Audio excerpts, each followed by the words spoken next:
Theatre, which today is a hidden gem in the history of Halifax, but it was built in the reign of Queen Victoria and named after her.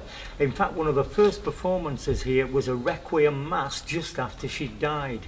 It was a privately owned building, the council didn't own it at that stage, and it sort of staggered on into the 1950s with no money being spent on it, and by the advent of the 1950s it was a dirty building, it was in disrepair, and a guy from Murfield decided that he'd like to put a concert on here, and he booked Shirley Bassey to come and do a concert just as she was at the height of her fame in the 1950s.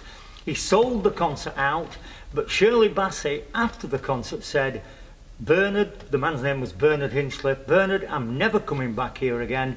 This place is an absolute dump." And he said, "Well, I'm afraid you are coming back because I've booked you again in 6 weeks' time for a second concert."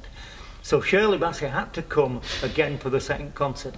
As she was travelling up the A1 in her car, she was involved in a road accident and had to crawl out through the back window.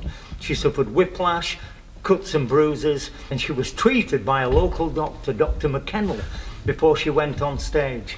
But the true showman that she was, or show lady that she was, she put the concert on, sell-out crowd, but then she said to Bernard, "I'm never coming back here again," and she's never been back since. So Bernard Hinchliffe did the town a great turn in getting her. Bernard then put on people like Cliff Richard performed here. He then put on Acker Bilk and his Paramount Jazz Band, and they were snaffled by the plebeians Jazz Club people to go and do concerts there as well, or perform there and sign the wall. Sonny Terry and Brownie McGee from New Orleans came here, and of course we had Champion Jack Dupree from New Orleans too, who came and lived in the town, so there was very much a New Orleans connection to that. After that, it was a situation of disrepair until Bernard found out that an American singer called P.J. Proby had split his trousers and been banned from every theatre in the country. And he decided that he'd put P.J. Proby on here where nobody else would have him. And so P.J. Proby came and put a concert on here, and then the hall was sold to the council. Nothing then happened for the rest of the 1960s. But in the 70s, under the new management of Robbie Robertson, who was a terrific entrepreneur, Mr. Robinson put all sorts of acts. He got Glenn Campbell, the country and western singer here, Andy Williams, Vic Damone. But his biggest coup was to get Michael Jackson to perform in this theatre with the Jacksons in 1979. And there was a bit of a row backstage.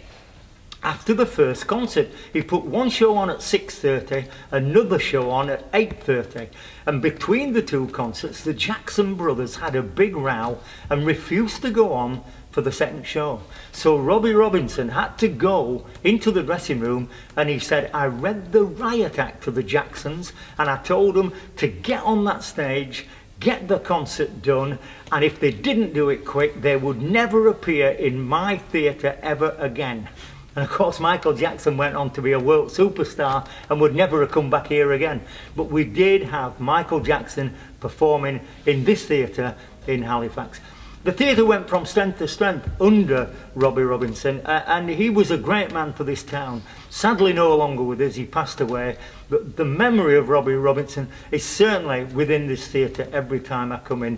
One of his later rock and rollers, just before he died, was Little Richard, who came here and performed a little bit more rock and roll from the halcyon days. We started with Cliff Richard way back in 1959 at the Odeon, and Little Richard really brought the rock and roll curtain down much later in the day.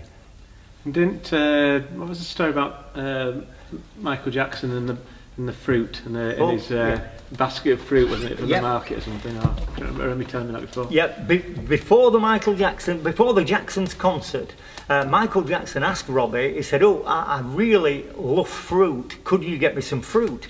So Robbie went down into the market and got Max Crossley in the market to prepare a bowl of fruit for the Jacksons. It was taken into the dressing room, and they loved the fruit so much that Michael Jackson wrote Max Crossley a little note saying, Mr. Crossley, that was beautiful fruit. Thank you very much for sending it up to us. Signed it, Michael Jackson. And that note went back for Max Crossley in the indoor market.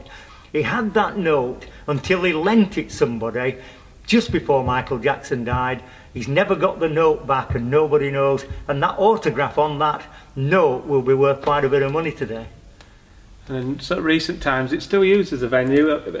Not that much in terms of music, I suppose, really, but it does have stuff every now and again. But like all sort of venues in provincial towns, it has the big difficulty and challenge of competing against bigger venues in more in larger towns and cities. So it's difficult to get people to come and play. I recall really from the last 5-10 years, various people have played. I remember Morrissey played here at the Smiths, and Paul Weller's played. But when people play, it does sell out. But the difficulty is that whole thing of trying to attract someone into provincial town, which is why all the venues that used to be in Halifax just would not exist anymore, because you just couldn't attract the kind of people to play and could get the audiences. That's the other remarkable thing, really. Sorry, Michael. It's worth mentioning that in the 60s, towards the end of the 60s, throughout the 70s and 80s, a lot of Tamla Motown soul came here. Martha Reeves and the Vandellas, the Supremes, Smokey Robinson, all came from Detroit, Michigan to perform in this theatre, because this has been a big area for sort of northern soul and sort of black soul music throughout the era.